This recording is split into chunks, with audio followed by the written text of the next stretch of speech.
Brother, ఈ building అయితే మనం పెయింటింగ్ వర్క్ చేస్తున్నాము. ఎలివేషన్ మొత్తం అయిపోయింది. ఆ ఎలివేషన్లో టైల్స్ ఉన్నాయి. ఆ టైల్స్కి ఏమన్నా అంటే సార్ టచ్ వుడ్ వేయమని చెప్పి టచ్ వుడ్ వేసినాము. వేసినాం. ఈ టైల్స్ ఈ ఎలివేషన్లో అయితే మొత్తం టైల్స్ అయిపోయినాయి. టైల్స్ పాత ఉన్నప్పుడు ఎట్లున్నాయి, ఇప్పుడు వేసిన తర్వాత ఎట్లా అనేది చూపిస్తాడు. ఫుల్ షైనింగ్ వచ్చినాయి అనుకున్న తర్వాత ఏ గంట ముందు చాలా డల్ ఉంది. ఇక్కడ చూడండి అన్న, ఏ గంట ముందు ఆ సైడ్ ఎట్లున్నాయి అట్లున్నాయి, వేసిన తర్వాత షైనింగ్ ఇట్లా వచ్చాను. పైన చేసుకుని వస్తున్నాం విట్టేసిన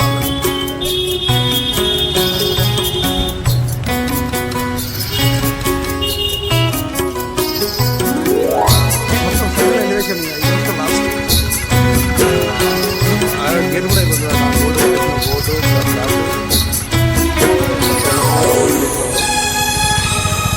ఇన్వేషన్ పడతారు.